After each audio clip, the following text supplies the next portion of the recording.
Welcome to the SmartKeys podcast. We are jumping straight into the strategic core of modern work today. That's right. We're doing a deep dive into the blueprint for the modern professional, specifically for those of you who've, embraced the freedom of freelance or remote work. And our mission here is to look at how you can turn that flexibility into, well, highly efficient, scalable systems. Right. Moving from just being busy to being truly structured. We've got an article in front of us titled Freelancer Productivity Hacks, Balance Client Projects and Business Tasks. And the goal here for you is not just to get a handful of tips. It's about understanding how to build a real foundation. A foundation that lets you, and this is a quote, deliver great work for clients while building your business without burning out. That last part, without burning out, that's everything, isn't it? That's the strategic goal. It is, because it immediately brings up the main tension of this whole lifestyle, the freedom-focus tradeoff. Okay, what do you mean by that? Well, you chose this path for freedom, right? The freedom to choose when and where you work, that's the big win. But the second you lose structure, that freedom just evaporates. And it turns into procrastination, endless days. Exactly. It turns into those late-night scrambles we all know so well. Your workday just expands into nonstop effort. I think anyone who's ever stared at a laptop at 10 p.m. knows that feeling. And the insight here is, honestly, it's deceptively simple. Well, Planning and boundaries. That's what solves most of this chaos. It just means being deliberate. okay, so let's unpack this.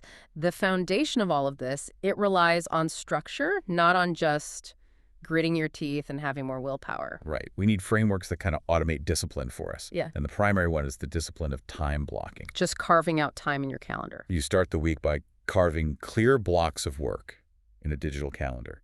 You're making commitments to your future self. But the article says just blocking time isn't quite enough. You have to block categories of time. Yes, and this is where the strategy really kicks in.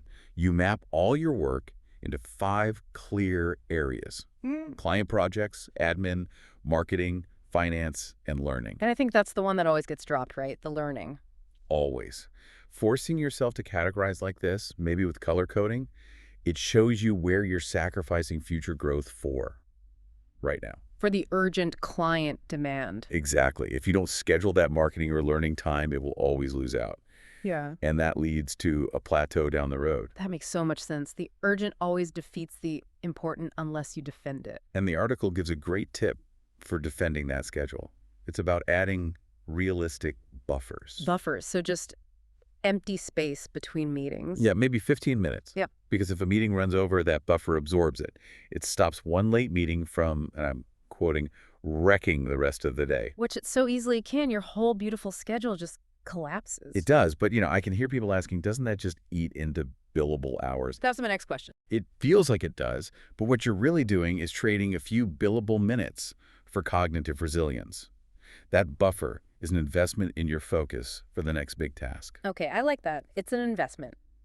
Now, inside those blocks, we need a rhythm. The article points to a classic. The Pomodoro rhythm. Mm-hmm. And the simplicity is its genius. 25 minutes on, 5 minutes off. Yep. And after 4 of those, you take a longer break. It creates a reliable container for attention. It makes that initial act of starting so much less painful. That's the biggest hurdle sometimes, just getting started. And you can apply it strategically. Chain 2 or 3 sessions together for that really deep work, or use single sprints for shallow tasks. But the real discipline is what the source calls the parking lot. The parking lot, a place for stray thoughts. Exactly. When your brain goes, oh, I need to email my accountant, you don't switch tasks. You just jot it down in the parking lot and get right back to your focus. It saves your flow state. That's brilliant. Yeah. Speaking of saving time, I love this concept of the daily power hour. The power hour is great. It's a reserved hour, maybe 2 25-minute sprints that you use to just blitz 10-minute items. Like emails, invoices, quick check-ins. All of that little stuff that can bleed into your entire day if you let it. And the key is where you place it, right? You put that power hour in a low energy slot. After lunch, maybe? Precisely. You save your peak brain power, your peak energy, for the high-impact client work. That alignment is what creates real efficiency. So if we connect this all to the bigger picture, I mean, none of these tools matter if you're not working on the right things. That's it. You have to focus on tasks that truly move your career forward. Which brings us to strategic prioritization, And the article brings up another classic framework for that, the urgency importance lens. the Eisenhower matrix. And it's more than just a quadrant, it's a filter. It immediately shows you which tasks only keep you busy versus the ones that actually build value. That important, not urgent quadrant, that's the gold mine. That is the gold mine. And the strategy is to guard 1 to 2 high-importance items per day. You have to protect them. So even in a crazy client week, your big goals keep advancing. And one of the most powerful habits for this is starting your day with that high-impact task before you check anything reactive. Do not open your email first. But that pull is magnetic. Why is that so hard to break? It's a dopamine hit.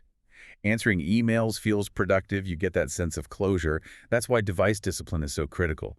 That moment at AM when you reach for your phone, that's the most dangerous moment of your day. You have to fight that instinct. So we've got the systems, we have the prioritization, but none of it works without firm fences. Exactly. Non-negotiable boundaries, especially when you're working from home. Starting with a firm start and stop routine. Yes.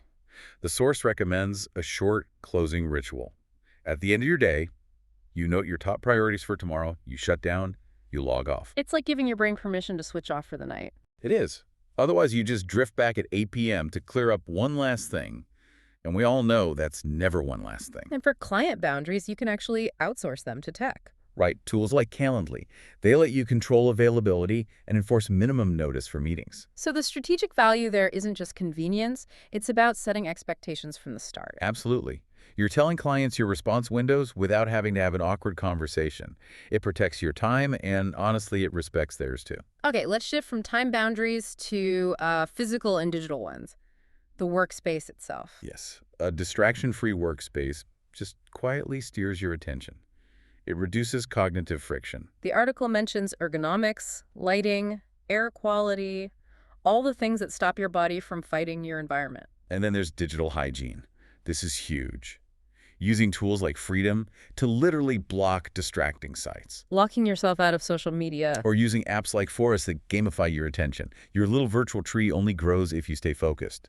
I love that. And the device discipline again. Put the phone out of reach. Check email in 2 or 3 dedicated windows max.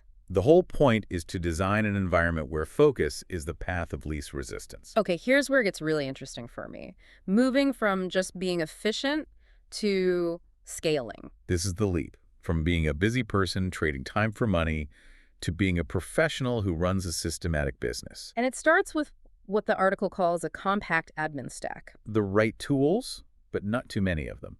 And time tracking is the foundation. Tools like Toggle. But not just tracking by client, right? By those categories we talked about before? Yes. Marketing, finance, admin.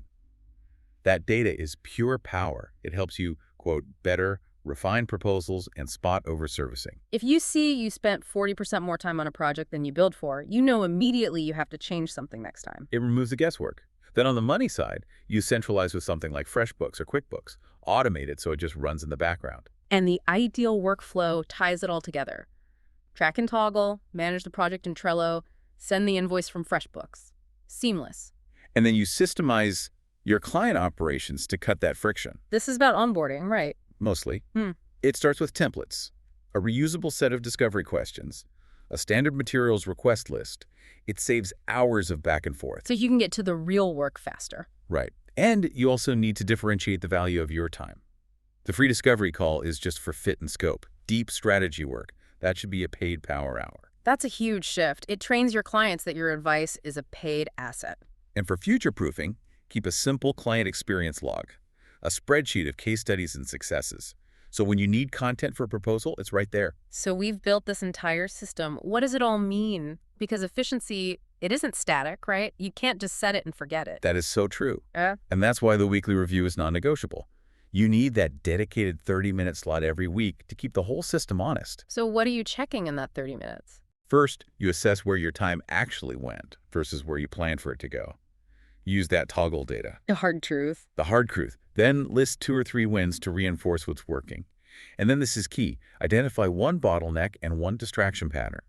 And design one small fix to test next week. Just one, so it's manageable. Just one.